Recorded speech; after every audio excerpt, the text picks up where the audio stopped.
আজকে আমি মাছের যে রেসিপিটা রান্না করছি এটা খুবই পরিচিত একটি রান্না, কিন্তু আমি এটার মধ্যে একটু টুইস্ট করেছি। তাই মাছের রান্না যখন, মাছটা সর্ষের তেলেই রান্না করব এবং মাছটাকে ভালো করে আগে আমি ধুয়ে নুন হলুদ মাখিয়ে রেখে দিয়েছি। আর এই রান্নাটা করতে যে মশলাটা লাগবে আমি সেটাকে সাইডে রেডি করে নিচ্ছি। তেলটা গরম হতে হতে একটু আদা দিয়েছি আর মাঝারি সাইজের দুটো পেঁয়াজ কুচিয়ে দিয়েছি, কাঁচা লঙ্কা দেব আর গোটা গরম মশলা একটু এখানে বেটে নেব ওই মশলার সঙ্গে। সেটা হচ্ছে একটু দারচিনি আর ছোটো এলাচ, রঙের জন্য একটু কাশ্মীরি লাল লঙ্কার গুঁড়ো দিলাম। দিয়ে এই পুরো মশলাটাকে খুব ফাইন পেস্ট করে নেব।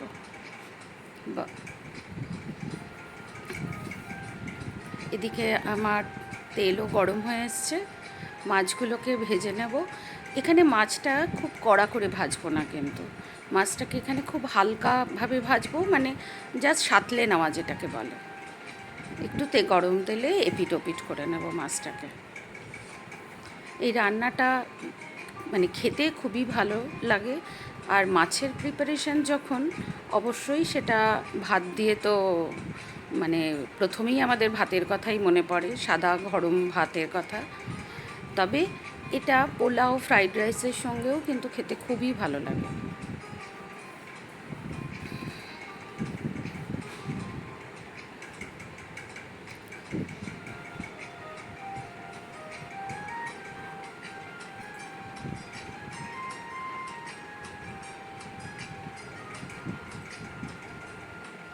মাছটা আমি এরকম অল্প করেই ভেজে নিয়েছি।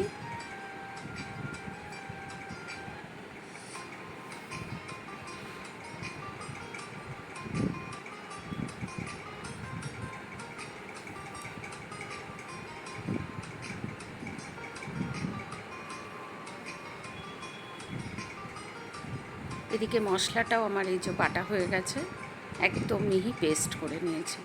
এই যে মশলাটা, এই যে সুন্দর রঙটা হয়েছে, এটা শুধুই ওই কাশ্মীরি লাল লঙ্কার জন্য। এবার আমার মাছ ভাজা হয়ে গেছে। আমি তেলের মধ্যে একটু গোটা গরম মশলা হিসাবে তেজপাতা, দারচিনি, ছোটো এলাচ ফোড়ন দিলাম। দিয়ে মশলাটা পুরোটার মধ্যে দিয়ে দিলাম। আদা, পেঁয়াজ, কাঁচা লঙ্কা আর তার সঙ্গে একটু গরম মশলা, এসব একসঙ্গে যে মিহি পেস্টটা করেছি এটা দিয়ে মশলাটাকে এবার একটু কষাবো। মিক্সি ধোয়া একটু জলটাও দিয়ে দিলাম যাতে মশলাটা পুড়ে না যায়।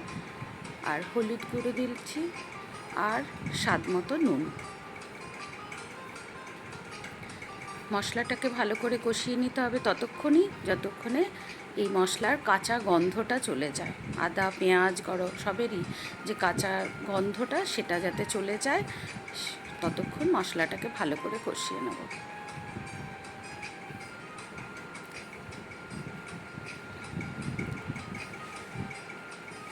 মশলাটাকে ভালো করে কষাতে কষাতে আমি যে বলেছিলাম একটা টুইস্ট আমি রান্নাটা ইউজ করছি, সেটা হচ্ছে এই দই। মাছে আমি দই ইউজ করব, কিন্তু দইটা আমি টক দই না, তার পরিবর্তে আমি মিষ্টি দই ব্যবহার করেছি। এটা সাধারণত এই মাছের রান্নাটায় টক দই ব্যবহার হয়, আমি সেটার জায়গাতেই মিষ্টি দই ভালো করে একটু ফেটিয়ে নিয়ে ব্যবহার করেছি।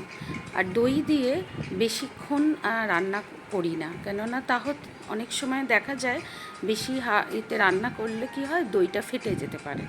তাই মশলা ভালো করে কষানো হয়ে গেলে একদম শেষে জাস্ট দইটাকে দিয়েই আমি জল দিয়ে দিচ্ছি। জল ততটাই দেব যতটা আমার ঝোলের প্রয়োজন। যেহেতু এটা একটু ভাত দিয়ে খাবো, তাই খুব অল্পই এটাতে গ্রেভি রাখবো। খুব বেশি পাতলা কোনো গ্রেভি হবে না, বেশ একটু ঘন ঘন গ্রেভি হবে। ঝোলটা ফুটে গেছে, এবার আমি মাছ ভাজাগুলোর মধ্যে একে একে অ্যাড করে দিলাম। রান্নাটা করে দেখবে তোমরা, আশা করি তোমাদের সবার খুব ভালো লাগবে এইভাবে মিষ্টি দই দিয়ে মাছের এই প্রিপারেশনটা। রান্নাটা হয়েই গেছে, এবার আমি গ্যাস বন্ধ করে দেব। তার আগে একটু ঘি এর মধ্যে ছড়িয়ে দিলাম, দিয়ে ব্যাস রান্নাটা শেষ।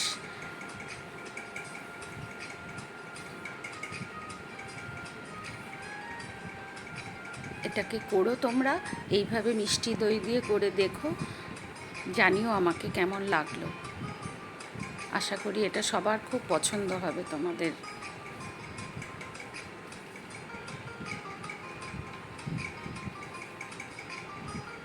কেমন লাগছে আমার রান্নাগুলো জানিও।